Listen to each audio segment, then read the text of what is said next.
jëluma la kay doy na jëluma la man jëluma la man dinaa taal sama moto Dakar jóge fa ñëw ba fii di la filmer yow.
xanaa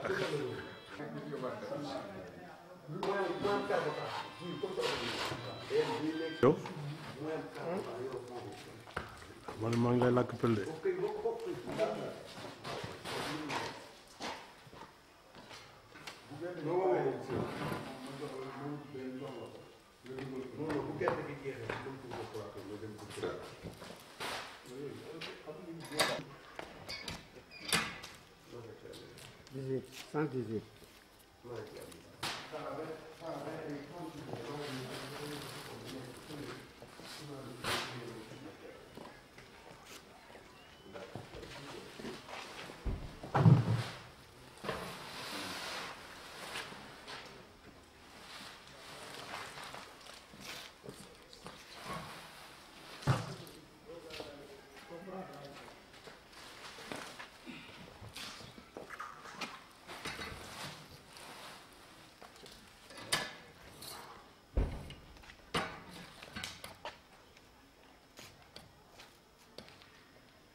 kay laqe moom dabi ni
aja kontel teg ko ci loxo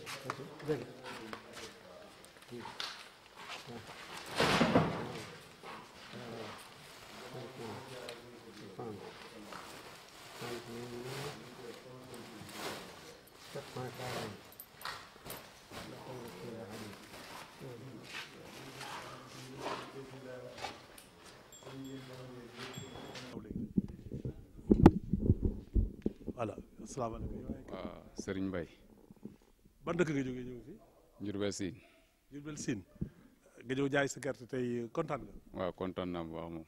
waaw ren ñaata hectare nga béy ak ñaata loo am ci gerte. man fu ma nekk nii jaay naa fi 700 kilos quoi. waaw. moom waaye du loolu rek nga am ren. waaw non non am ma loolu de waaye loolu laa jotagum jaay fii moom. li des nag kañ lay ñëw. xanaa ci kanam rek. waaw. waaw léegi nag est-ce que xaalis am na ni ñuy wax teg gi nga teg rek ñu fay la si saa si. waaw dañoo peese ñu fay ñu moom saa si rek. waaw. kon amul benn jafe-jafe amul benn problème. fii moom wax dëgg yàlla amul jafe-jafe moom. waaw. waaw lay wax baykat yi nag. béykat yi. xanaa nguur gi mën leen dimbale ci kii bi rek ci njënum gerte gi mu gën a continuer. waaw loolu de moom soo amoon ma day gën a neex. est-ce que gerte mu ngi bari ci àll ba léegi. ah am na ñu ko am ba léegi moom. waaw waaye lu ci bari moom dina ci marché yi ak lii ci coppe yi. waaw. kon ñu ngi lay gërëm la sant. waaw. C'est moi qui tiens le micro. Bonjour Adji et présentez-vous à notre micro. Bonjour, je m'appelle Adji Sen, je suis opérateur économique exerçant pour la plus grande partie de mes activités dans la commercialisation de l'arachide. Alors, nous sommes à Tendefoul. Alors, présentez-nous un peu le SECO de Tendefoul. Oui, le SECO de Tendefoul, c'est pratiquement le SECO mère, là où la plus grande partie des stocks sont conservés et bien conservés. Pour ceux qui partent à l'usine et ce qui est conservé pour la production des semences. Et cette année, vous avez vendu combien de tonnes de semences? Oui, pour le moment, cette année, on est en train de commercialiser. Je parle de la vente d'abord, avant d'arriver à la commercialisation. Vous avez une idée de ce que vous avez vendu comme semence? Oui, pour la... Ce que vous avez donné aux producteurs?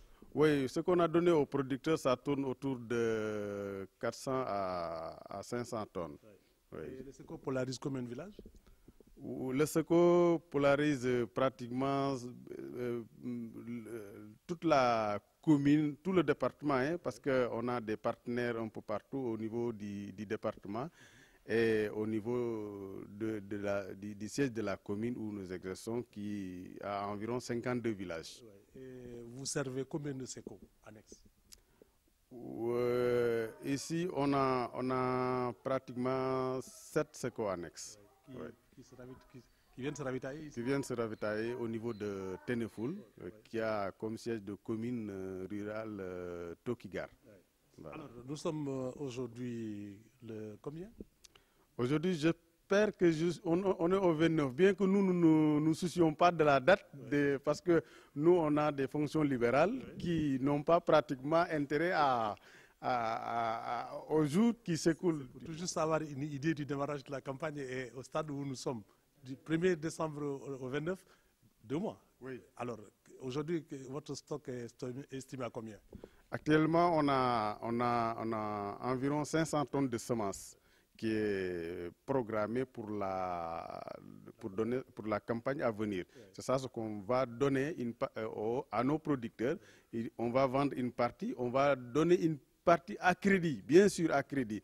Et aussi, une partie qui sera donnée aussi gratuitement à des producteurs qui n'auront pas la possibilité d'acheter et qui n'auront pas aussi peut-être la capacité de rembourser. Parce qu'un opérateur qui est acteur de développement dans sa localité doit servir d'exemple.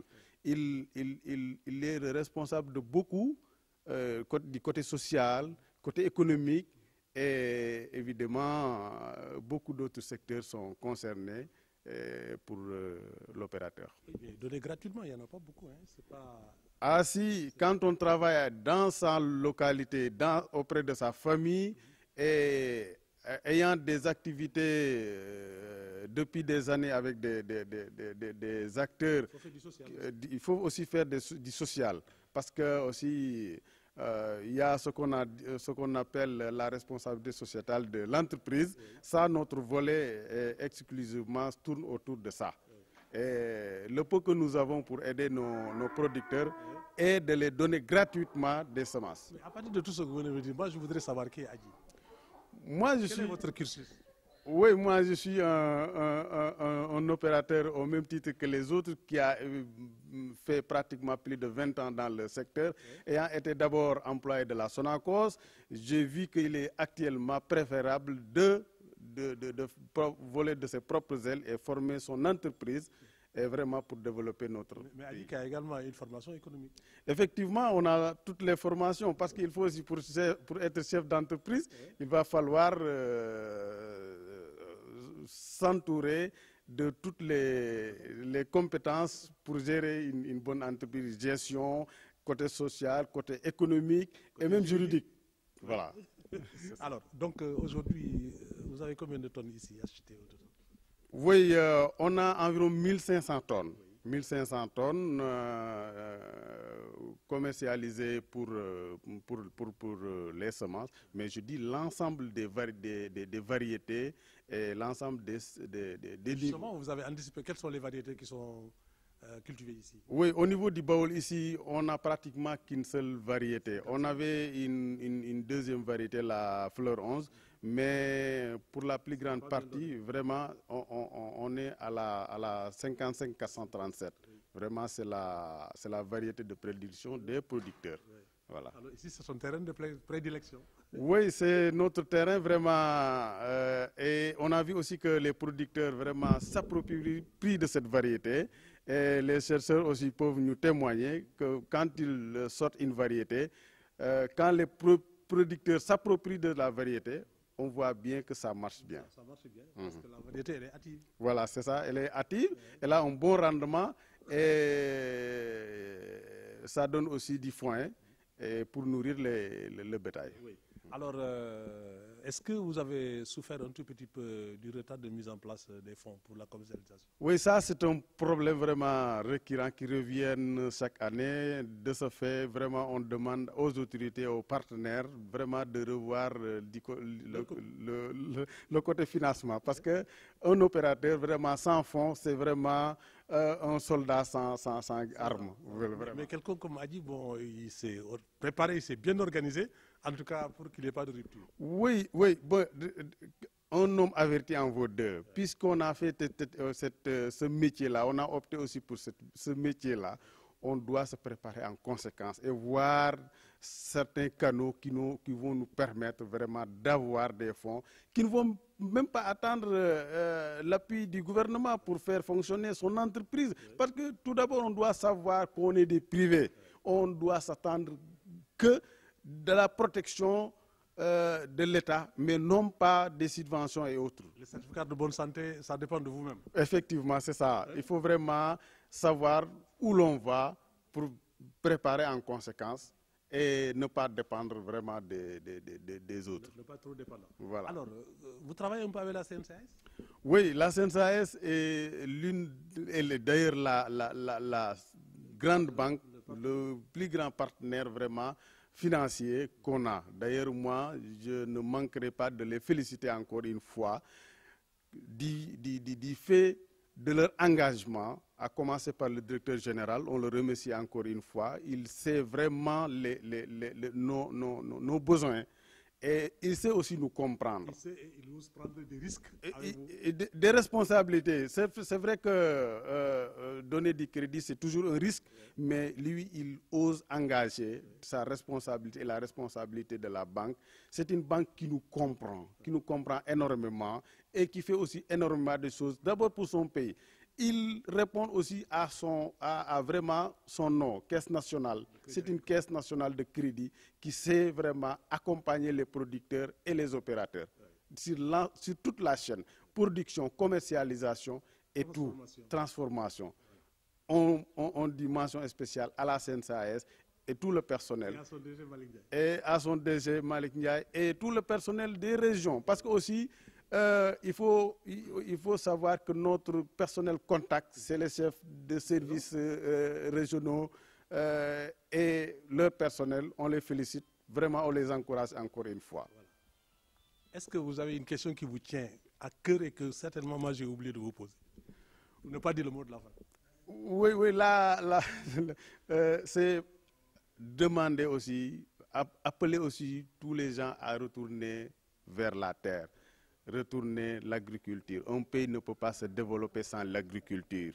Il faut que les gens osent mettre leurs fonds dans l'agriculture. L'agriculture est le moteur du développement. Tous les pays qui se sont développés dans le monde sont basés sur l'agriculture. Il n'y a pas un seul pays au monde qui s'est développé sans l'agriculture. Peut-être que rares exceptions, on le dira, mais osons financer, osons investir pour l'agriculture. Notre pays a besoin qu'on le soutienne financièrement sur l'agriculture. Et de ce fait, je remercie encore les autorités qui se sont passées, qui n'ont ménagé aucun effort pour soutenir l'agriculture en prenant des subventions énormes, plus de milliards et des milliards qu'ils subventionnent pour l'agriculture, le matériel agricole, les semences, la commercialisation. N'oubliez pas que cette année-là, le marché international a fixé à 180 francs le kilogramme et au niveau des points de la fixation du prix, l'État a accepté d'augmenter 25 francs, ce qui nous revient à 210 francs. Donc on le remercie de ce soutien-là qui n'est pas négligeable. On nous dit qu'on a 1 500 000 tonnes. Imaginez 25 francs multipliés par 1 500 000, c'est beaucoup. Donc ça, ce sont des subventions à ne pas négliger. Et l'État aurait pu s'allier au marché international qui reviendrait à 180. L'occasion aussi de dire, n'est-ce pas, à certains n'est-ce pas, défaillants de venir vendre leurs graines au niveau des points de collecte. Oui, ça c'est un point, ça c'est un problème vraiment qui revient chaque année. Quand il y a déficit de pluviométrie, qui veut dire que la production n'est pas importante, il y a une ruée vers le marché hebdomadaire qui concurrence énormément le circuit officiel. Déloyalement. Et déloyalement, parce que nous, on est fixé officiellement sur des points où nous recevons les autorités de contrôle. Parce que aussi, dans toute fonction libérale, il faut être accepté de s'être contrôlé. Et quand on circule en véhicule, acheté dans un village ou un autre, mais on est mobile. On ne peut pas contrôler si ce qu'on fait. On épouse de l'esprit de la décentralisation. Oui, c'est ça, c'est ça. Donc vraiment, il faudra que aussi les gens savent que les circuits officiels, c'est un circuit vraiment à soutenir et à venir vendre leurs graines au niveau des points de collecte. C'est ça leur assurance. Et tout bonnement, et tout simplement, il faut tout simplement dire que l'État a mis en place, en tout cas, tous les mécanismes d'une agriculture durable. Oui, l'État vraiment a fait tout son possible pour que les choses aillent mieux. Maintenant, c'est à nous et aux producteurs et à tout le monde exerçant dans le volet de l'agriculture de voir nos avantages et aller vers la bonne marche de l'agriculture. Et vous avez atteint vos objectifs aujourd'hui? Oui, cette année, vraiment, on a même dit dépasser nos objectifs parce qu'on ne pouvait pas penser que cette année-là, on pouvait commercialiser dans un seul point de collecte autant de graines. Amener d'abord à l'usine, parce que n'oubliez pas qu'on a servi à l'usine d'abord avant de sélectionner les graines qui seront des semences. Environ plus de 4000 tonnes sont déjà amenés à l'usine qui sont payés. Cette année, vraiment, on remercie le directeur aussi de la Sonacos, l'État en général, qui a repris la Sonor des mains étrangères. Parce que la Sonacos, c'est un patrimoine national qui est à préserver et à soutenir. Aujourd'hui, nous prenons l'exemple de Diourbel. Ce sont les fils de Diourbel qui travaillent au niveau de cette usine-là. Ce sont nos nièces, nos neveux, nos frères et vraiment toute la famille qui travaille au niveau de l'usine. Je profite de cette occasion pour appeler aussi les gens à transformer nos graines au niveau de notre pays. On ne peut pas continuer à exporter des matières premières au niveau de l'étranger. Aucun pays n'accepterait d'exporter sa matière première. On a une usine qui date depuis avant les indépendances, qui a des Sénégalais qui travaillent. Fournissons d'abord notre industrie nationale. Il y a toutes les commodités pour la salubrité du produit. Et la Sonacos vraiment a les normes internationales qui concurrencent le marché international au niveau de l'usine. On peut revoir la situation de l'huile, comment elle entre, quelle huile elle entre, puisque notre huile de l'arachide est la meilleure des huiles. Donc, pourquoi ne pas promouvoir cette huile-là? Et aujourd'hui, la Sonacos est équipée de toute une technologie, en tout cas pour détecter ou pour enlever l'aflatoxine. Oui, l'aflatoxine étant le problème majeur de l'arachide, nos chercheurs de l'UTA vraiment on développait des technologies pour vraiment diminuer cette aflatoxine, pour ne pas dire totalement enlever. La Sonacos étant aussi une unité qui a su surmonter ces problèmes-là bien avant. Donc, vraiment, au niveau de l'huile arachide, c'est l'une des huiles qu'on peut compter vraiment pour la bonne santé des populations, pour aussi et pour la concurrence sur le marché mondial. C'est ça, c'est ça. Donc, vraiment, on n'a qu'à revoir nos mentalités et savoir aussi que pour que l'Afrique se développe, il faut qu'on fournisse les industries nationaux, vraiment, ces industries-là, pour qu'ils développent notre pays. Voilà. Je vous remercie, Adji, alors, pour toutes ces informations, utiles en tout cas, pour votre film, pour la suite de votre film que vous avez regardé à Mbour déjà. Bon, maintenant, venons-en un peu à la langue wolof. Da ngay tënk tuuti rek. Alors, tey ñu ngi Tënduful. Da nga gannaaw boobu ñu présenté tuuti Tënduful rek nga wax ñu maanaam campagne bi. Alors, bi mu door rek léegi fan nga toll ci liggéey bi. Bon, pour le reste maintenant, ça va, je crois que ça c'est bien, on peut, j'ai l'information. Ok, ñoo ngi sant bu baax. Aju. waaw man Aju Seen la xam naa ne séeréer buy làkk wolof moom dina xaw a jaxasoo waaye di ngeen ko xaw a baal tuuti rek. Aju Seen la tudd dëkk ci dëkk bi d'abord fii laa juddoo fii laa yaroo fii laa jàngee sama école primaire kon ci sama dëkk ngeen ma fekk. Magasin bi nga xam ne ni mooy Teneful siège commune bi nekk Tooki Gare moom mooy magasin bi gën a am solo ci wàllu commercialisation bi ndax am na yeneen magasin naam yoo xam ne ñu ngi fay commercialiser di fa yóbbu ci usine bi ak di fa def affaire jiw donc mën nañ daal fii mooy Secomer bi nga xam ne ni moom mooy tasaare jiw yi ci département bi ci région bi ak fépp foo xam ni daal ay nit sollicité nañu pour jëriñoo suñu jiw bi ñu fiy def. Alors campagne bi ren bi mu dooree léegi ñaari weer daanaka mu ngi bëgg mot alors fan ngeen tolloo ci liggéey bi léegi.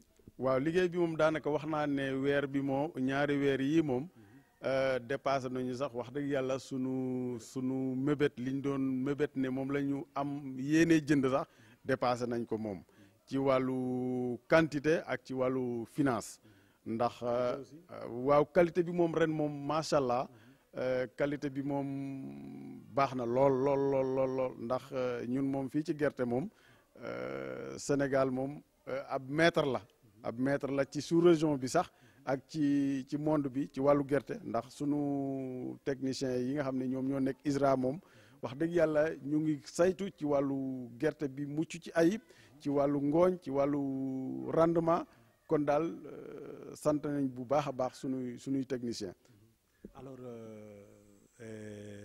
wante amoon na jig jaax bi amoon ci xel nit ñi ci wàllu koppar maanaam fay li ñuy wax teggi est-ce que loolu nekk na lu dëggu fii ci Teneful. waaw teggi mi moom foog naa ne yow ci sa bopp sax xam naa ne am na loo ci fekkee naam doon na gën a xumb.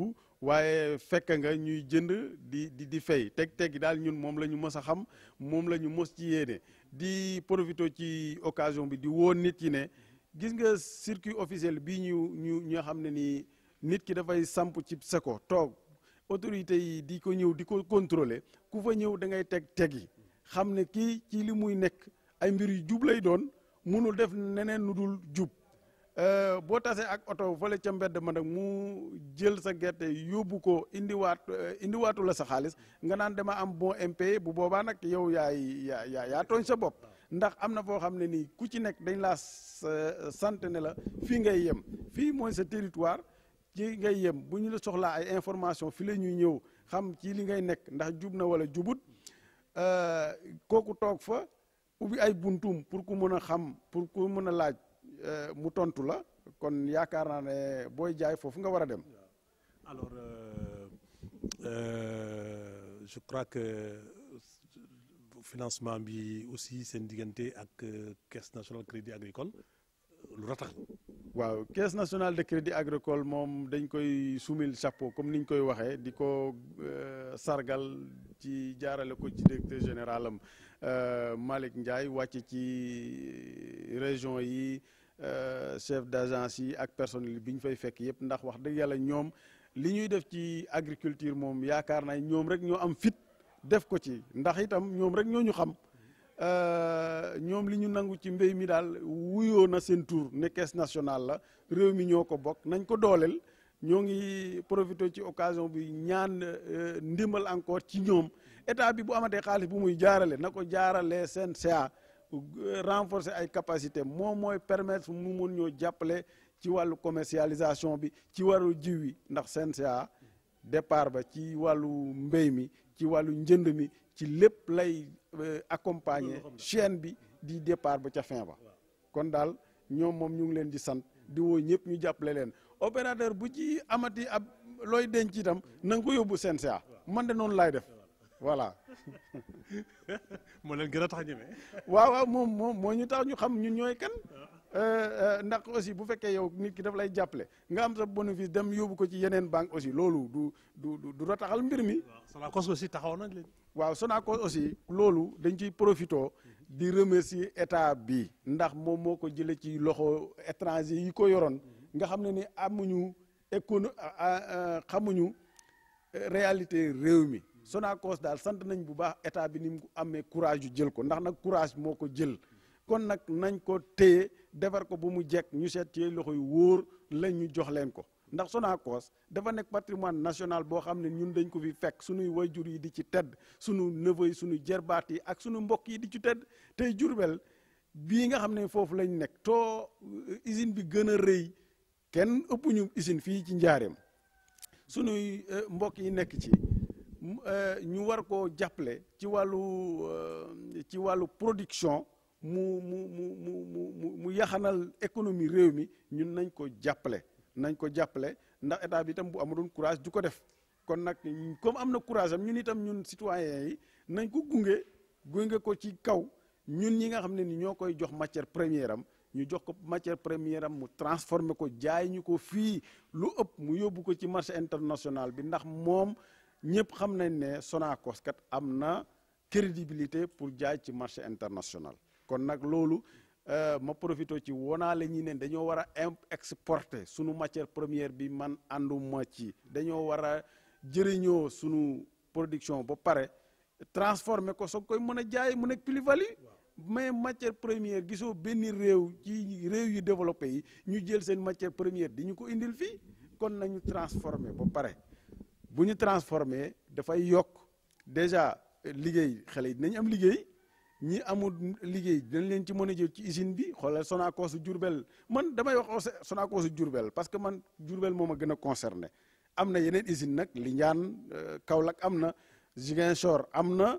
Louga am na Dakar am na waaye ñun comme ci njaareem la ñu nekk ñun balaa ñuy wax beneen dëkk njaareem la ñuy wax ba pare mooy Diourbel Sonacos SIB mooy usine bi gën a mag kon ñun man moom en ce qui me concerne ba ñu waxee man j'étais le premier boo wax ne ni bu dee production matière première rek moo koy tax a fonctionner ñun moom man dinaa ci jàpp jël sama kéemtalaay kattan yóbbu fa sama production pour que usine bi dox loolu moom man ci wàllu bi ma féete maa ngi koy def loolu keneen itam na jàpp fu mu war a mën a féete pour que usine bi dox.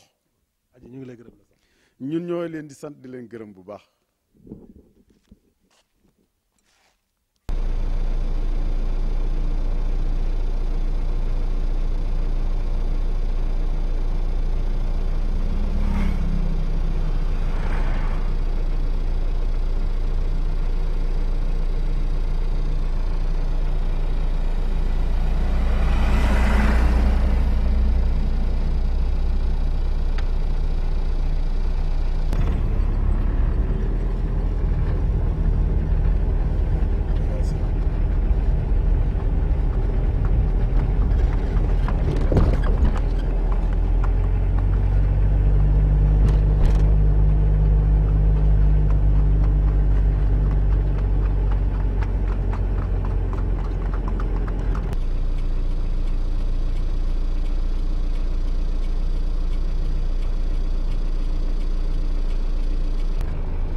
Voilà. Allez-y.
Voilà, c'est moi qui tiens le micro. Bonjour et présentez-vous, vous regardez la caméra. Bonjour, je m'appelle Papa Dialégué, je suis le chef du service départemental du développement rural de Diourbel. Donc, monsieur Papa Dialégué, 1er décembre, 29 janvier aujourd'hui, la campagne de commercialisation de l'arachide fait environ 2 mois. Alors, vous êtes, n'est-ce pas, le service départemental de développement rural. Et parlez-nous un peu, n'est-ce pas, du processus de déroulement. Comment vous l'avez senti, comment vous le constatez sur le terrain? Je vous remercie. Donc, comme vous avez dit tantôt, 2 mois jour pour jour, la campagne de commercialisation continue son petit bonhomme de chemin. Et dans notre jargon, comme on le dit souvent, l'espoir est vraiment permis.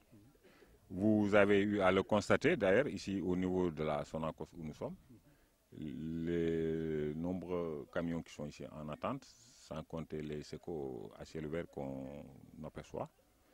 Donc c'est dire que depuis le 1er décembre, ça se passe bien, les camions sont là.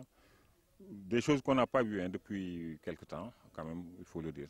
Donc grosso modo, ça se passe bien. Nous, en tant que service départemental, notre rôle, c'est de sillonner les points de collecte. Chaque semaine de venir, ou chaque jour même, ici au niveau des points de la Sonacos, prendre toutes les informations et les remonter au niveau central. Ouais. Et comparativement à l'année prochaine, quel est un peu l'état des lieux? L'année passée. L'année passée. D'accord. Non, il n'y a même pas photo, hein, puisque vous savez, l'année passée, nous sortions d'une campagne quand même qui n'était pas appréciée du tout. Mais cette année, Dieu merci, on a eu une excellente campagne.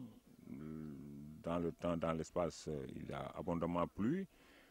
Des semences certifiées ont été mises à la disposition des producteurs, ce qui donne le résultat que vous voyez actuellement, les nombreux camions et le nombre de tonnages quand même actuellement collectés par la Sonacos. Alors, nous savons que bon, le produit qui est là, une partie certainement sera destinée, n'est-ce pas, à la consommation, mais l'autre partie sera destinée peut-être aux semences, peut-être, je ne sais pas, alors trop, mais comment appréciez-vous, à partir des graines qu'on avait données et la récolte, comment appréciez-vous un peu la qualité?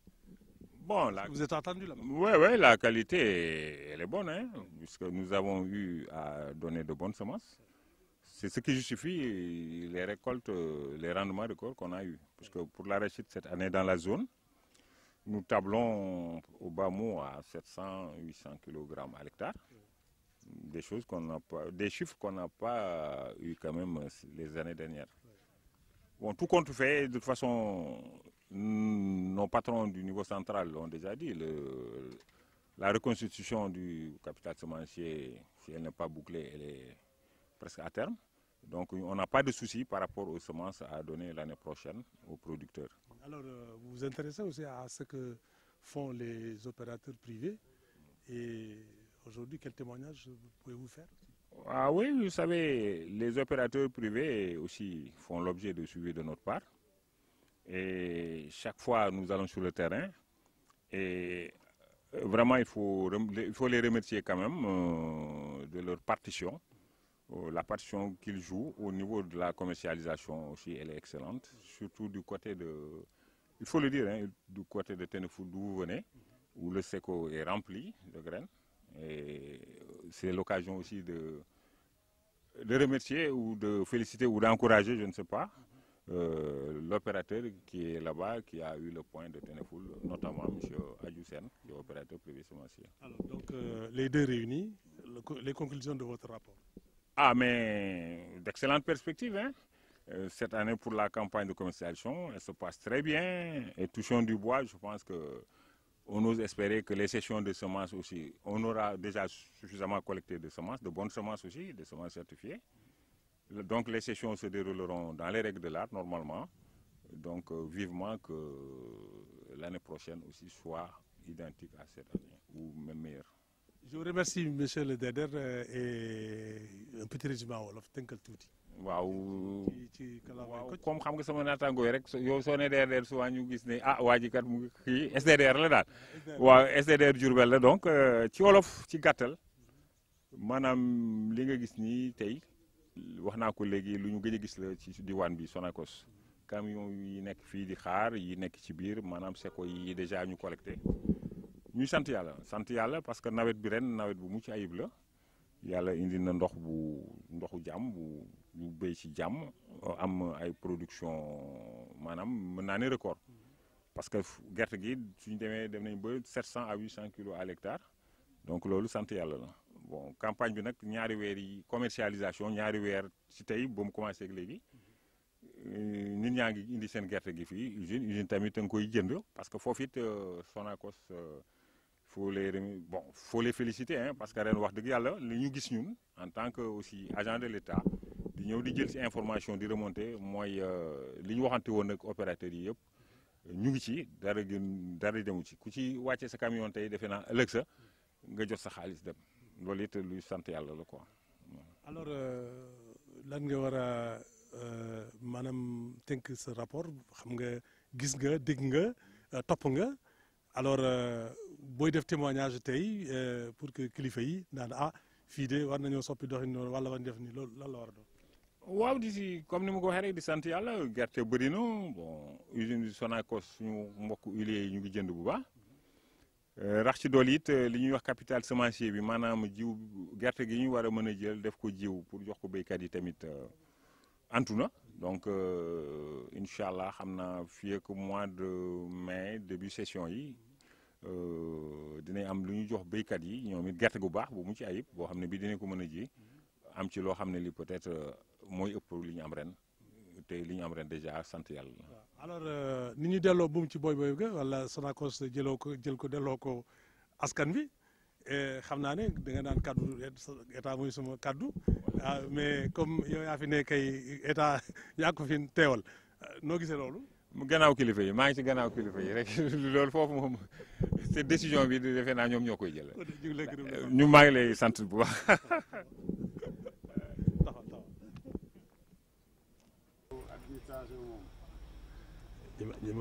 ñu wax dara. bu ñu def session yi ngeen maire yi ne ko jox ñu président. bàyyi ma jox ko sama technicien bu ñu deful naka suuf noonu moo tax ñu jox.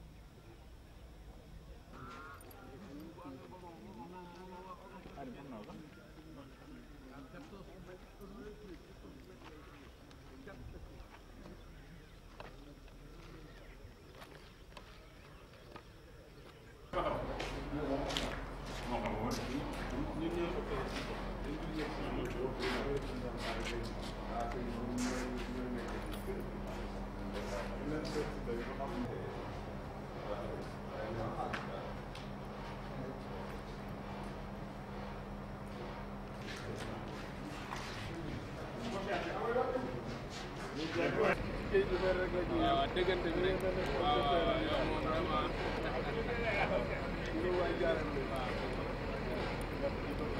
yow yaay patron nga yan kay moom macha allah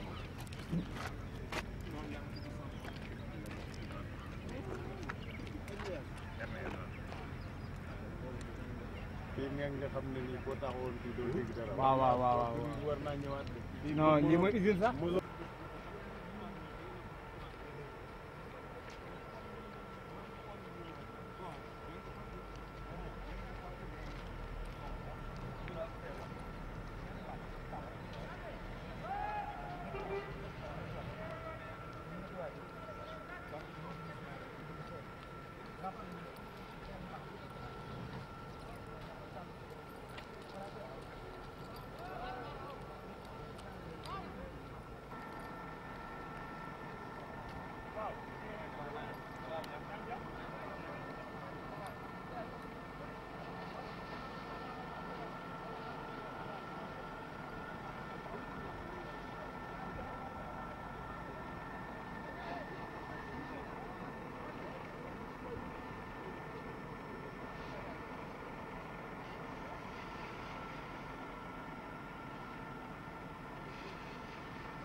añ bi daa ñëw ñoo lekk añ bi dañu te muñ rek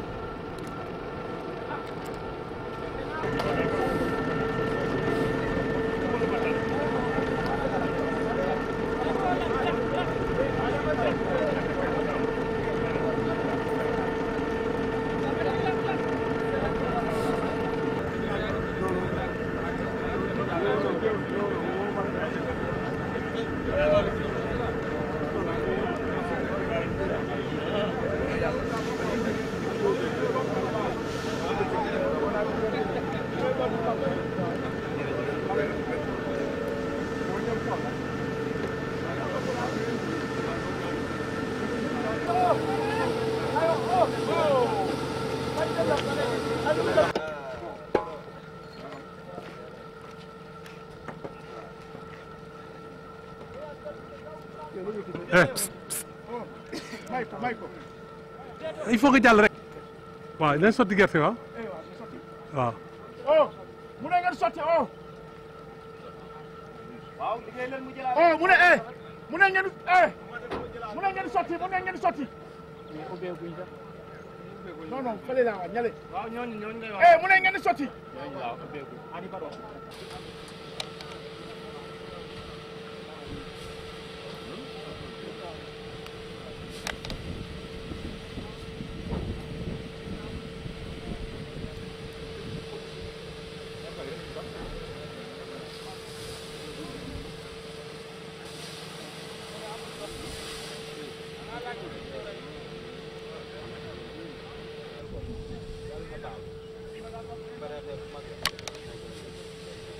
c'est bon jël naa la.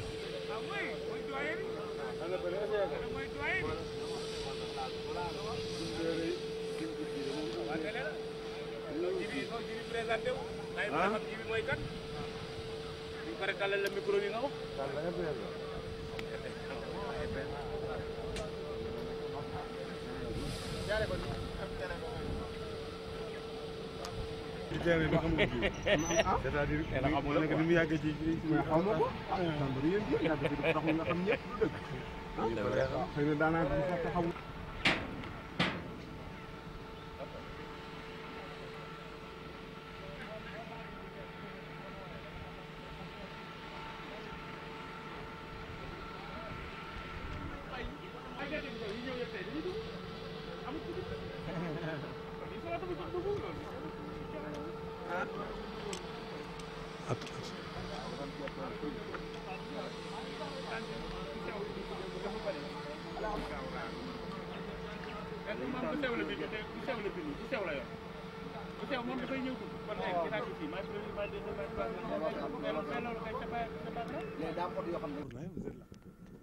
Voilà, donc M. Sen, venez de visiter, n'est-ce pas, l'usine de la Sonacos en compagnie des techniciens de la Sonacos. Et qu'est-ce qui vous a impressionné? Oui, le sentiment qui nous anime aujourd'hui, c'est un sentiment de fierté, d'appartenir à la filière arachidée et aux opérateurs économiques et d'être Diourbellois dans cette usine qui mérite d'être encore beaucoup de réflexion. Et au sortir de cette visite, nous savons qu'il y a beaucoup de choses encore à faire et à améliorer et à exhorter aussi aux acteurs de redoubler d'efforts parce qu'il y a beaucoup de choses à faire. Ici, nous savons aujourd'hui que nous avons un stock considérable, très satisfaisant, qui aujourd'hui, s'il est bien géré, va générer beaucoup d'emplois, surtout pour la jeunesse. Et ces milliers de tonnes aujourd'hui, qui constituent une matière première non négligeable, vraiment, peut permettre à l'usine vraiment de redorer son blason d'antan. Et c'est pour ça aussi, je suis très satisfait et encourager aussi les autorités de l'usine qui ont accepté à l'improviste notre visite. Aujourd'hui, s'ils n'étaient pas des collaborateurs, les lenteurs administratives auraient pu nous retarder cette visite. Voilà, donc mais vraiment, on les remercie encore une fois, remercier l'ensemble des collaborateurs qui nous ont permis et facilité cette visite. Et vous avez remarqué que la reprise de l'usine Palais Nationaux, en tout cas, est très bénéfique. Oui, la reprise est très bénéfique dans la mesure où ce sont les fils sénégalais, les enfants sénégalais qui vont travailler dans cette usine-là. Vraiment, c'est une reprise qui vient vraiment à son temps. Merci beaucoup. Merci.